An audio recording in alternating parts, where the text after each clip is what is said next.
तो चलिए दोस्तों, आज के जो इस क्लास में हम लोग करेंगे क्लास 12 जियोग्राफी का यानी भूगोल का मोस्ट इंपोर्टेंट ऑब्जेक्टिव क्वेश्चन का क्लास करेंगे, जो आपके फाइनल बोर्ड एग्जाम में बार बार पूछे जाते हैं। तो इसीलिए जितने भी स्टूडेंट अगर क्लास 12 का फाइनल बोर्ड एग्जाम 2024 में देना चाहते हैं और वो अगर जियोग्राफी सब्जेक्ट रखे हैं, तो आप लोग जो इस क्लास को भूल से भी मिस नहीं कीजिएगा दोस्तों, ठीक है। इन तक देख लीजिएगा और हर एक क्वेश्चन जो है आप सभी क्लास में ही याद करने की कोशिश जरूर कीजिएगा। और जो भी स्टूडेंट को अगर पीडीएफ चाहिए ना फ्री में, तो आप सभी टेलीग्राम चैनल ज्वाइन हो सकते हैं। वहां पर जो है आप सभी को क्लास के बाद पीडीएफ दे दिया जाता है, ठीक है दोस्तों। तो चलिए हम लोग जो है क्लास को शुरू करते हैं दोस्तों।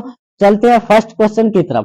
फर्स्ट क्वेश्चन आपका क्या पूछा गया है, देखिए फर्स्ट क्वेश्चन जो पूछा गया है कि निम्न पुस्तकों में कौन हम्बोल्ट द्वारा लिखित है। देखिए इनमें से कौन सा पुस्तक है जो हम्बोल्ट द्वारा लिखित है। ऑप्शन देखिए, ए में है ऑस्ट्रेलिया का भूगोल, बी में कास्मास, सी में जनसंख्या भूगोल, डी में इनमें से सभी। तो आप सभी को बता दे दोस्तों, इनमें से जो है यानी हम्बोल्ट द्वारा जो लिखित पुस्तक है ना, उसका जो नाम है वो है कास्मास। कास्मास के जो लेखक है यानी कास्मास पुस्तक के जो लेखक है वो है हम्बोल्ट, ठीक है। इसका राइट आंसर होगा option number B. Next question हम लोग चलते हैं दूसरा नंबर। दूसरा नंबर क्या पूछा गया है, देखिए दूसरा नंबर जो पूछा गया है कि निम्न में से कौन जो है मानव भूगोल से संबंधित नहीं है। इनमें से कौन है जो ह्यूमन जियोग्राफी से संबंधित नहीं है। तो आप सभी को बता दे दोस्तों, वो संभववाद नहीं है, ठीक है। संभववाद जो है वो यानी मानव भूगोल ह्यूमन जियोग्राफी से संबंध नहीं है, ठीक है। इसका राइट आंसर जो होगा ऑप्शन नंबर बी होगा।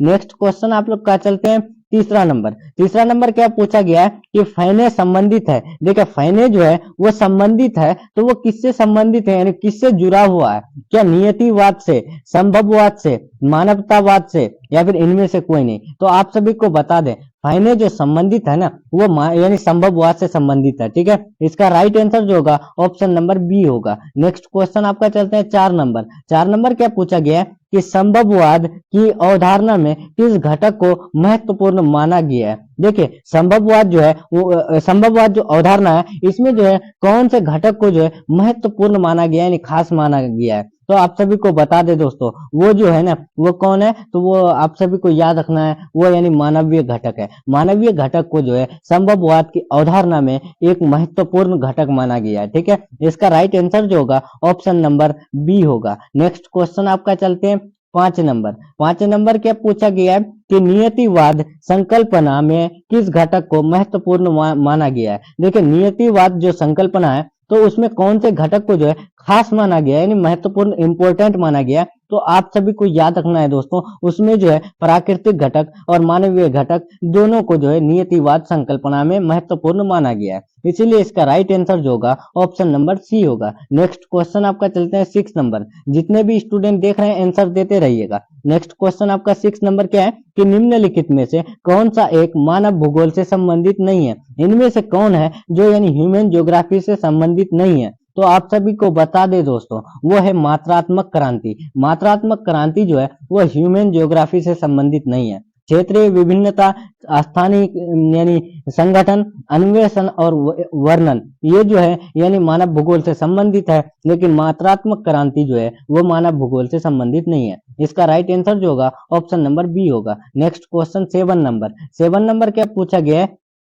कि नवनिश्चयवाद के प्रवर्तक कौन है। देखिए दोस्तों यहाँ पर क्या पूछा गया है कि नव निश्चयवाद के जो प्रवर्तक है तो वो कौन है। तो आप सभी को याद रखना है, नव निश्चयवाद के जो प्रवर्तक है ना उसका जो नाम है वो है टेलर साहब, ठीक है। इसका राइट आंसर जो होगा ऑप्शन नंबर बी होगा। Next question eight number. Eight number क्या पूछा गया है कि किसने कहा मानव प्रकृति का दास है। देखिए कौन कहते हैं कि ह्यूमन जो है यानी नेचुरल का जो है दास है। तो आप सभी को याद रखना है दोस्तों, यानी नेचर का दास है। तो आप सभी को याद रखना है दोस्तों, वो बोले थे एलन सेम्पुल। एलन सेम्पुल साहब क्या बोले थे कि मानव यानी ह्यूमन जो है वो नेचर का यानी प्रकृति का दास है। इसका राइट आंसर जो होगा option number C. Next question आपका चलते हैं नाइन नंबर। नाइन नंबर क्या पूछा गया है कि मानव भूगोल का जनक किसे कहा जाता है। देखिए मानव भूगोल का जो जनक कहा जाता है तो वो किसे कहा जाता है। तो आप सभी को याद रखना है, यानी मानव भूगोल का जो जनक कहा जाता है ना तो वो किसको कहा जाता है दोस्तों। तो आप सभी को भूलना नहीं है, वो कहा जाता है रेडजेल साहब को। रेडजेल साहब जो है मानव भूगोल यानी ह्यूमन ज्योग्राफी का जनक कहलाता है, ठीक है। इसका राइट आंसर जो होगा ऑप्शन नंबर डी। अगर आप सभी को यानी ऐसे पूछ दे कि देखिए मानव भूगोल का पिता किसे कहा जाता है, तो वो रेडजेल साहब, यानी फादर ऑफ ह्यूमन ज्योग्राफी, तो वो कौन है, वो है रेडजेल साहब। नेक्स्ट क्वेश्चन आपका चलते हैं 10 नंबर। 10 नंबर क्या पूछा गया है कि जियोग्राफिया जेनरालिस के लेखक कौन है, यानी जियोग्राफिया जेनरालिस जो है उनके लेखक यानी राइटर कौन है, तो आप सभी को याद रखना है जियोग्राफिया जेनरालिस के जो लेखक है उसका जो नाम है वो है वारेनियर। क्या नाम है, वारेनियर। इसका right answer option number B. पूछा गया क्वेश्चन है, इंपॉर्टेंट क्वेश्चन है, याद रखिएगा। और जो भी स्टूडेंट को अगर पीडीएफ चाहिए, आप लोग टेलीग्राम चैनल जरूर ज्वाइन हो जाइएगा। टेलीग्राम चैनल का लिंक जो है आप सभी को डिस्क्रिप्शन बॉक्स में दे दिया गया है। 11 नंबर देखिए, 11 नंबर क्या है कि एंथ्रोपोजियोग्राफी नामक पुस्तक के लेखक कौन है। देखिए ये जो पुस्तक है एंथ्रोपोजियोग्राफी, ठीक है दोस्तों, यानी पुस्तक का नाम क्या है, एंथ्रोपोजियोग्राफी। तो इस पुस्तक के जो है लेखक का नाम, यानी लेखक का नाम क्या है, तो आप सभी को बता दें, यानी एंथ्रोपोजियोग्राफी नामक पुस्तक के जो लेखक है उसका जो नाम है वो है रेडजेल, यानी रेडजेल होगा, यहाँ होगा रेडजेल साहब, ठीक है। इसका राइट आंसर तो जो होगा ऑप्शन नंबर ए, यानी इनके जो है रेडजेल यानी लेखक है, राइटर है, ठीक है। और रेडजेल साहब जो है वो ह्यूमन ज्योग्राफी का जनक है। नेक्स्ट क्वेश्चन आपका चलते हैं 12 नंबर। 12 नंबर क्या पूछा गया है, देखिए कि संभववाद शब्द का प्रयोग सर्वप्रथम किस फ्रांसीसी विद्वान ने किया। देखिए दोस्तों, संभववाद शब्द का जो प्रयोग यानी यूज किए थे तो सबसे पहले कौन से फ्रांसीसी विद्वान ने किए थे। देखिए ऑप्शन देखिए, विडाल डी ला ब्लास, या फिर लुसियन फेब्रे, फ्रांसिस बेकन, या फिर जीन बुरुन्स। तो उसका नाम आप सभी को याद रखना है दोस्तों। संभववाद शब्द का प्रयोग सबसे पहले फ्रांसीसी विद्वान ने किया था, तो उसका जो नाम था वो था लुसियन फेब्रे, ठीक है। इसका राइट आंसर होगा option number B. Next question आपका चलते हैं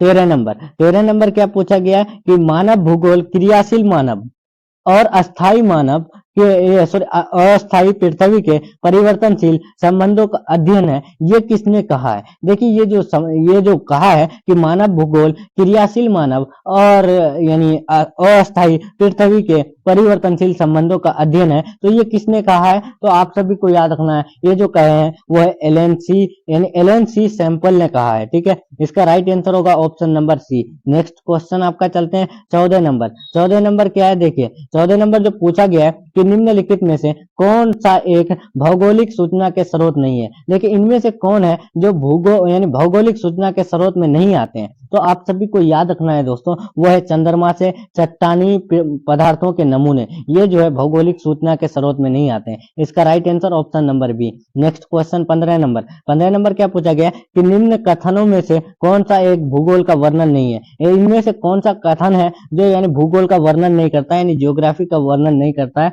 तो आप सभी को याद रखना है दोस्तों, वो है यानी द्वैधता पर आश्रित, ये जो है यानी भूगोल का वर्णन नहीं करता है। इसका राइट आंसर जो होगा ऑप्शन नंबर सी होगा। नेक्स्ट क्वेश्चन आपका चलते हैं 16 नंबर। 16 नंबर क्या पूछा गया है कि आधुनिक मानव भूगोल के जनक कौन है। देखिए आधुनिक मानव पूछा है, तो आधुनिक मानव भूगोल के जो जनक है तो वो कौन है दोस्तों, तो आप सभी को याद रखना है दोस्तों, वो है फ्रेडरिक रेडजेल। इससे पहले तो आप सभी को बताए ना कि फादर ऑफ ह्यूमन ज्योग्राफी जो है वो है यानी फ्रेडरिक रेडजेल साहब, ठीक है। इसका राइट आंसर होगा ऑप्शन नंबर ए, भूलिएगा नहीं। नेक्स्ट क्वेश्चन आपका चलते हैं 17 नंबर। 17 नंबर क्या है कि नियतिवाद के विचारक कौन थे। देखिए नियतिवाद के जो विचारक थे तो वो कौन थे दोस्तों, तो आप सभी को याद रखना है, नियतिवाद के विचारक थे ई कांट, उसके बाद हमबोल्ट, रिटर, ये तीनों थे। इसलिए इसका राइट आंसर जो होगा ऑप्शन नंबर डी, इनमें से सभी। नेक्स्ट क्वेश्चन आपका चलते हैं 18 नंबर।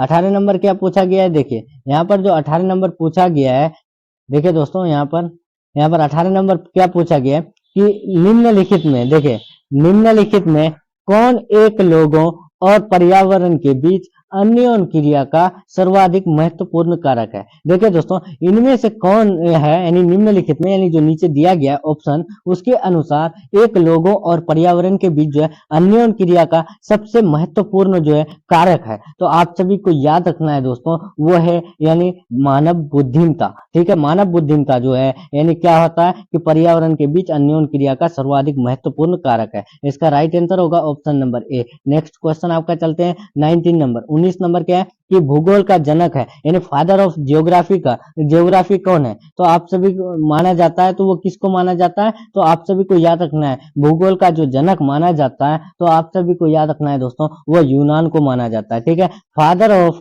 यानी ज्योग्राफी जो है कौन से देश को माना जाता है, तो वो यूनान को माना जाता है। नेक्स्ट क्वेश्चन 20 नंबर क्या है कि रुको और जाओ निश्चयवाद की संकल्पना किसने दी है। देखिए, रुको और जाओ निश्चयवाद की जो संकल्पना दी है, तो वो किसने दी है, तो आप सभी को याद रखना है, वो यानी टेलर साहब ने दी है। टेलर साहब क्या बोले हैं कि रुको और जाओ। ठीक है, ये निश्चयवाद टेलर साहब की है। नेक्स्ट क्वेश्चन 21 नंबर 21 क्या है कि व्यवहारिक भूगोल, राजनीतिक भूगोल, आर्थिक भूगोल अथवा सामाजिक भूगोल कौन से भूगोल के उपक्षेत्र है। देखिए, ये जो चार है, व्यवहारिक भूगोल, राजनीतिक भूगोल, आर्थिक भूगोल अथवा सामाजिक भूगोल, ये जो चार भूगोल है, तो वो कौन से भूगोल के उपक्षेत्र में आते हैं, तो आप सभी को याद रखना है, भूलना नहीं है, बहुत इंपॉर्टेंट क्वेश्चन है, वो मानव भूगोल में आता है। ठीक है, इसका राइट आंसर होगा option number C. Next question आपका चलते हैं 22 नंबर 22 क्या पूछा गया है कि मानव भूगोल विचारकों के विकास की